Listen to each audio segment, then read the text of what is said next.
굉장히 잘 아시는 이야기죠. 아담과 하와가 동산에서 나온 이야기를 택했습니다. 이거를 흔히 어떻게 생각하고 계시냐면은 원죄 이야기로 많이 알려 있을 거예요. 그리고 여러분들도 아담과 하와가 그 동산에서 사과 따먹고 뭐 벌 받아가지고 나온 이야기, 이런 식으로 뭐 굳이 뭐 성당이나 교회를 안 다니시는 분들도 이 이야기 정도는 뭐 다 알고 계시리라고 생각을 하는데, 약간 어떻게 보면은 고대근동 신화나 고대근동 역사에 비추어서 이 원죄 이야기를 약간 에세이식으로 여러분들한테 들려드리려고 해요. 그래서 이게 꼭 믿음을 전제하지 않고도 이렇게 볼 수 있구나 하는 정도로 여러분들이 한번 들어주시면 감사하겠습니다. 오늘은 일단 창세기 2장 이야기, 3장 이야기를 말씀드리려고 하는데, 에덴 동산이 어떤 거냐? 그러면 이제 사실은 성당이나 교회를 다니는 분들도 굳이 유심히 성경을 읽어보시지 않으면 이게 어떤 이야기인지 잘 모르실 때가 많아요. 창세기 2장 15절에 보면은 주 하느님께서는 사람을 데려다가 에덴 동산에 두시어 그것을 일구고 돌보게 하셨다.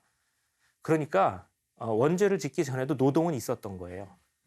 그냥 쉬는 게 아니었어요. 그냥 거기 낙원에서는 아무 일도 안 하고 그냥 편안하게 놀고 먹었다 이렇게 생각하기 쉬운데 아니에요. 일은 하긴 했어요. 그리고 주 하느님께서는 16절에 보면 사람에게 이렇게 명령하셨다. 너는 동산에 있는 모든 나무에서 열매를 따먹어도 된다.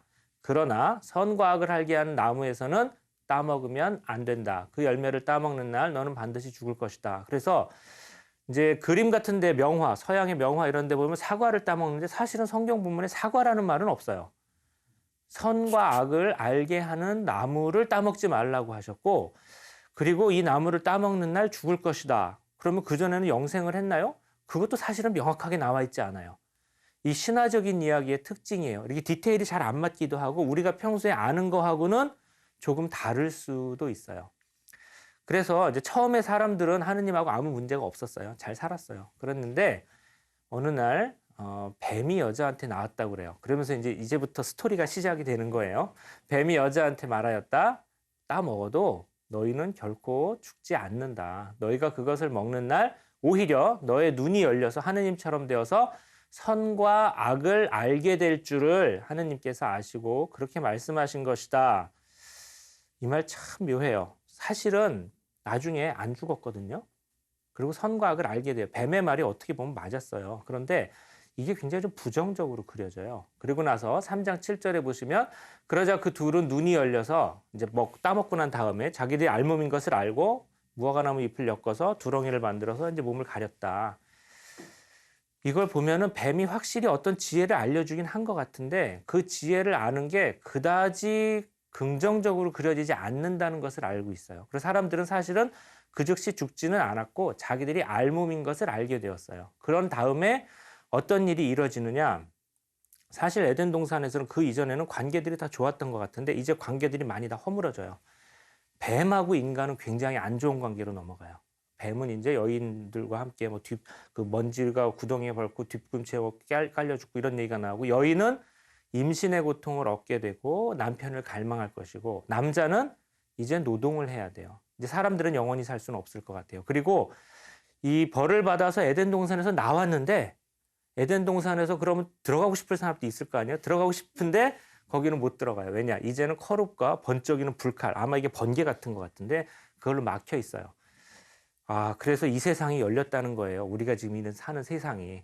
그 얘기를 설명을 하려고 이 이야기가 있는 것 같은데, 사실은 여기서 나오는 삶의 조건들 있죠. 우리가 뱀을 싫어하고 여인은 해산의 고통이 있어야 되고 남자는 이마에 땀을 흘려서 먹고 살아야 되고 등등은 사실은 평범한 삶의 조건이에요. 그다지 특이할 게 없어요. 우리가 지금 그런 세상에서 살고 있어요. 그래서 뭔가 특별한 걸 만든 것 같지는 않거든요. 창세기 1장 11장에 보면은 1장에서 11장까지 이런 신화적인 이야기가 굉장히 많이 나오는데, 이거를 믿음의 시각으로 볼 수도 있지만 약간 고대근동 신화의 시각으로 보면은 여러분이 이런 식으로 좀 신화와 비슷한 점이 굉장히 많습니다. 이를테면은 창세기 1장에서 그 바닷물을 찢어가지고 혼돈의 물을 찢어서 이 세상을 만드는데 그 물이 있으면 그 물을 양쪽을 찢어서 그 사이에 공간에 이제 우리가 만들어졌다 이건데, 이거는 뭐 다른 신화에서도 많이 나옵니다. 에누마 엘리시에서 나오고 이집트 신화에서도 볼 수 있어요. 사람을 진흙으로 만들어서 거기다 어떤 숨을 불어넣는다 하는 비슷한 이야기, 진흙으로 만든다는 이야기도 다른 신화에도 찾아볼 수 있어요. 메소포타미아라든지.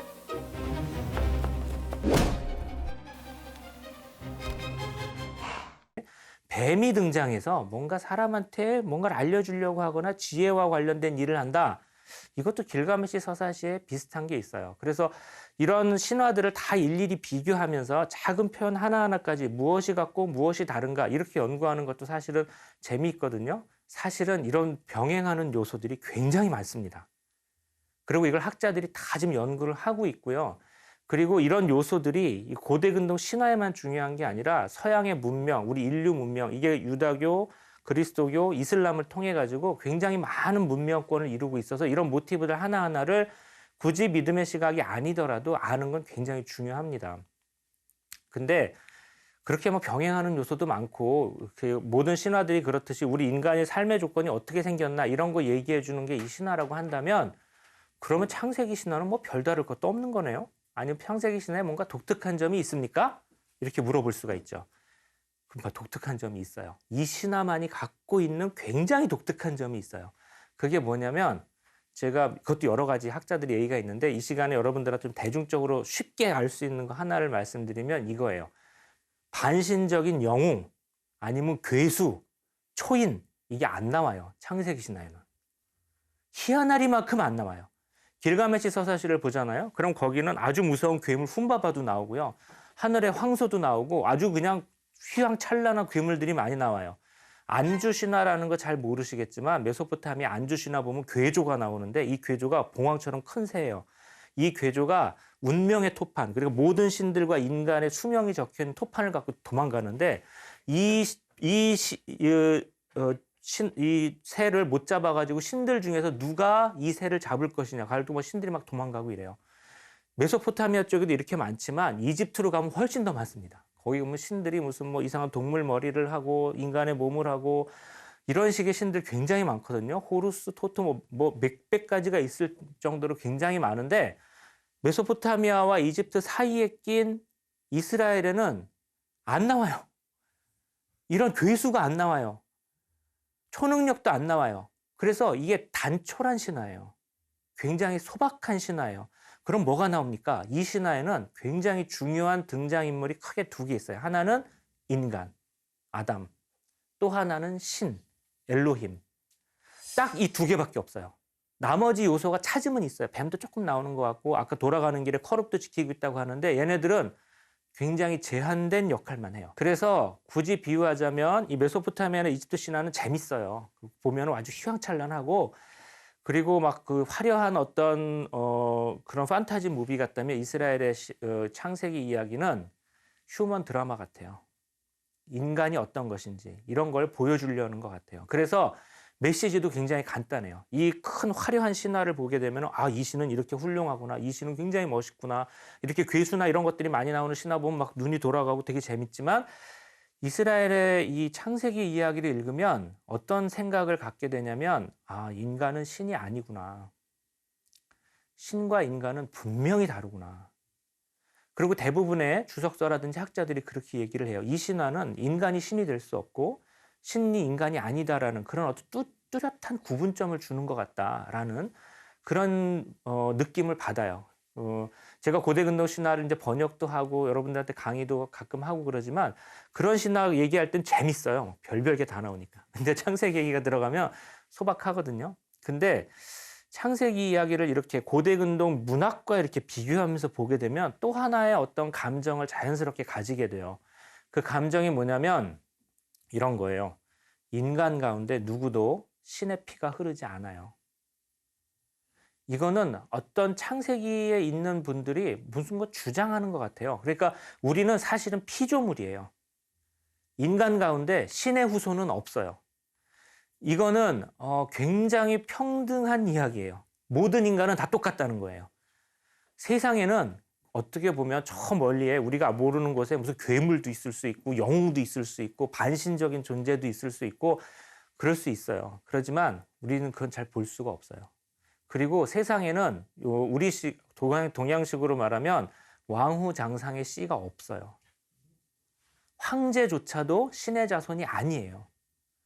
그런데 그래요. 모든 인간이 다 평등해요. 왕후장상의 씨는 없죠. 그런데 이 창세기의 이야기는 거기서 한 발 더 나아가는 지점이 있어요. 뭐냐? 인간이 평등하다 정도가 아니라 모든 인간은 전부 죄인의 자손이에요. 인간의 어떤 한계, 인간이 어떤 면에서는 되게 위대하고 큰 힘을 갖고 있지만 또 어떤 면에서는 모든 인간은 또 다 한계가 있잖아요. 완벽한 사람은 없잖아요. 그거를 굉장히 정확하게 이야기해 주는 책 같아요. 이 이야기를 보게 되면은 어디 빠져나갈 구멍이 없어요. 최초의 인간 둘은 그냥 죄인이었고 모든 인간은 그들의 후손일 뿐이에요. 그래서 이 창세기 이 이야기는 어떻게 보면 메소포타미아나 이집트의 큰 제국의 황제들이나 대제들을 비판하는 비판서처럼 읽히기도 해요. 파라오는 신이었어요. 신의 후손 정도가 아니라 완전히 신이었고 메소포타미아나 뭐 아시리아나 바빌로니아 이런 데 신들은 자기가 신의 아들로 자처했어요. 하지만 이 조그만 나라 이스라엘의 신화를 보게 되면 아니다. 세상에는 그런 거 없는 거다. 모든 인간은 다 죄인의 후손이다. 사람은 다 거기서 가기다. 우리는 어떤 사람도 신이 아니고 모든 사람은 사실은 피조물일 뿐이다. 거기서 더 나아가는 사람 없다. 이렇게 작은 나라가 굉장히 작은 백성이었거든요. 이 사람들이 어떻게 이렇게 보편적인 메시지를 가지고 이런 이야기를 만들어서 자기네 기원 신화로 갖고 있었을까? 창세기 3장의 이야기가 참 소박한 이야기고 별거 아닌 이야기 같지만 조촐한 이야기지만 듣고 보고 있으면 맞아, 인간의 본성은 저런 걸지도 몰라. 맞아, 저게 어떻게 보면은 우리 삶의 조건을 정확히 얘기하고 있는지도 몰라 하는 그렇게 고개를 끄덕이게 만들어요. 그래서 이런 점도 되게 놀랍지만 저는 고대 근동 뭐 언어라든지 신화를 연구하는 입장에서 어떻게 이렇게 작은 나라가 이런 보편적인 이야기를 하게 되었을까? 우리 단군 신화를 보게 되면 사실은 민족의 기원에 관한 이야기죠. 메소포타미아도 대부분 그 기원에 관한 이야기는 우리 민족이 어디서 왔는가에 관한 이야기가 많아요. 민족의 시조에 관한 이야기죠. 그런데 창세기는 인간 전체의 기원에 대해서 이야기하고 있어요. 그 작은 나라가. 이것도 굉장히 한번 생각해 볼 점이 있고요. 또 하나는 이 세상을 굉장히 냉철하게 보고 있어요. 우리가 이제 낙원에서 나왔잖아요. 어떤 낙원에서 나와가지고 열린 세상이면 좋냐? 아니에요. 이 세상에서 고통은 피할 수 없어요. 그거를 선선하게 받아들여요. 이 세상은 낙원에서 나온 세상은 어떻게 보면 건조해요. 어떻게 보면 힘들어요. 그리고 있는 그대로 볼 수밖에 없어요. 일을 하지 않고는 이마에 땀을 흘리지 않고는 먹을 수가 없고 여성들은 아이를 낳기 위해서 정말 그 뱀을 싫어하면서 남편을 갈망하면서 또 산고의 고통을 겪어야 되고 이런 인간 삶의 조건이 있어요. 그래서 이거는 가난한 백성의 이야기 같아요. 그 다른 나라 이집트라든지 이런 데 창세 신화 보면 되면은 귀족의 시선이나 왕족의 시선이 있어요. 이래서 내가 여기를 다스리게 되었다. 이래서 내가 이렇게 살게 되었다. 그래서 이 세상의 질서를 내가 잡았다. 뭐 이런 이야기들이 있는데 이 창세기 이야기는 가난한 백성들이 맞아, 세상은 이렇게 된 거야. 그때부터 우리는 일할 수밖에 없는 거야. 이마에 땀을 흘려야 되는 거야. 이런 이야기가 있어요. 있는 그대로 그냥 힘든 세상을 어떻게 보면 굉장히 성숙하게, 어떻게 보면 할 수 없듯이 하지만 그거를 받아들일 수밖에 없는 그런 어떤 성숙한 시선 같은 게 있어요. 동산에서 에덴에서 나왔잖아요. 그럼 역사가 펼쳐졌어요. 넓은 땅이 있어요. 뭔가 시작하는 느낌이 있어요. 하지만 이 땅에서 계속 살려면 만만하지 않겠구나. 쉽지는 않겠구나. 굉장히 열심히 노력하기는 해야 되겠구나. 낙원에서도 물론 일을 했지만 동산에서도 그리고 이제 동산에서 나와가지고는 새로운 옷을 입었고 새로운 노동이 시작되었지만 이제 자연과의 관계, 동료 인간과의 관계, 신과의 관계가 더 나아지지는 않았구나. 어떻게 보면은 조금 더 힘들어진 면도 있어요. 그런 삶의 조건이 있어요. 우리 삶의 조건. 우리가 평소에 살게 되면은 이제 이 강의를 듣는 분들도 평범하신 분들이 많을 텐데 그런 힘든 삶의 조건들이 다들 있거든요. 그거를 선선히 수용하는 시각 같은 게 있어요. 그래서 그러면 뭐하러 이런 세상에 나왔어요. 돌아가고 싶어요. 낙원으로 돌아가고 싶죠. 근데 그때 괴수가 지키고 있어요. 낙원으로는 돌아갈 수 없어요. 가는 길은 막혔어요. 돌아가는 길은 대안이 아니다. 우리는 이제 돌아갈 수 없다. 옛날에 그런 적이 조상들이 있었을지도 모르지만 우리는 창조 이전으로 갈 수 있는 존재는 아니다 하는 게 여기에 분명한 메시지가 있어요. 창조 이전으로 갈 수 있는 낙원을 우리 타락하기 이전으로 갈 수 있는 선악과를 따기 이전으로 갈 수 있게 하는 존재가 딱 하나 있어요. 그게 신이에요. 신이 허락하시면 할 수 있어요. 인간은 못해요. 인간은 그 괴수를 넘을 수가 없어요. 그래서 신과 인간의 아주 분명한 경계 같은 게 이 신화에 있고요. 그런데 이 신화를 이 창세기 3장의 이야기를 보고 있으면 끝이 그렇게 슬프진 않아요. 이상한 낙관 같은 게 생겨요. 고통이 시작되었고 우리가 사는 이 세상이 이렇게 시작된 건 있지만 이것은 또한 잘 생각해 보면 용서의 시작이기도 해요. 신이 인간을 죽이지 않았어요. 살 수 있게 해주었어요. 무한한 용서가 시작돼요. 그리고 이 이야기부터 나오는 이야기들을 읽으시는 분들은 알겠지만 신은 계속해서 인간의 죄를 보고 용서를 하세요. 바벨탑 이야기에서도 그랬고요. 카인과 아벨 이야기에서도 그랬어요. 결국은 노여워하시고 가르쳐 주시고 하시지만 결국은 맨 마지막 말은 용서예요. 그래도 살 길을 열어주세요. 아브라함 이야기도 그렇고요. 모든 이야기가 그래요. 구약 성경의 이야기가. 그래서 이 처음 이야기도 인간이 큰 실수를 하긴 했지만 그래서 이렇게 세상에 나오긴 했지만 세상에는 또 용서의 신이 우리와 함께 하신다. 신은 계속 우리와 함께 할 것이다. 신이 떠나가진 않았어요. 우리 옆에 오히려 이 나온 세상에서도 같이 있을 것 같은 이야기가 있어요. 이렇게 이제 신화의 시각으로 보면 좀 다른 의미를 여러분들이 이제 새길 수도 있으니까 이제 평소에 이 이야기 읽으시던 분들은 이 제가 지금 말씀드린 거하고 같이 한번 생각해 보시면 좋을 것 같은데 마지막으로 이야기를 어떤 의미 하나를 더 말씀드리려고 해요. 이 이야기에서는 인간의 도전, 인간의 발전에 대한 성찰 같은 게 있어요. 인간은 호기심이 있어요. 그래서 금기에 도전하려고 그래요. 이거 먹지 말라고 그러면 왠지 그 다음부터 먹고 싶어져요. 그 얘기 안 했으면 안 먹었을지도 모르죠. 그래서 인간은 분명히 금기에 도전합니다. 그래서 하지 말라는 거 해요. 그러고 나서 눈을 떠요. 뭔가 새로운 게 알게 돼요. 그런데 그 결과 좋아졌나요? 어떤 인간사의 발전에 대해 가지고 한 발짝 물러나서 성찰하는 시선 같은 게 이 이야기에 있어요. 그 결과로 우리는 조금 더 뭔가 하나 알았을지는 모르지만 그리고 옷을 하나 더 입었을지는 모르죠. 하지만 고통은 증거했고 자연과의 관계, 신과의 관계, 동료 인간과의 관계가 간단해지지 않았어요. 그리고 이것은 지금 우리 한국의 어떤 발전을 생각하면서 다시 한번 생각해 볼 수 있는 문제 같아요. 최근에 한국의 발전상은 사실은 5,000년 민족사에서 제일 잘 되는 시기라고 할 수 있죠. 저는 어떤 면에서 문화적으로 지금이 국군의 융성기가 아닌가 생각을 해요. 조금 현실적이지 않아요. 저 어렸을 때는 이러지 않았어요. 맨날 미국 문화와 섭취하고 이랬지만 베끼고 일본 문화 베끼고 이랬지만 지금은 오히려 세계 여러 나라 사람들이 한국 문화를 봐요. 경제적으로도 많이 좋아졌죠. 그래도 세계 10위권 안에는 드는 어떤 경제를 가지고 있고 방역도 잘하고 있어가지고 비교적 안전하게 잘 살 수 있는데 이렇게 잘 사는 나라에서 여러분 행복하십니까?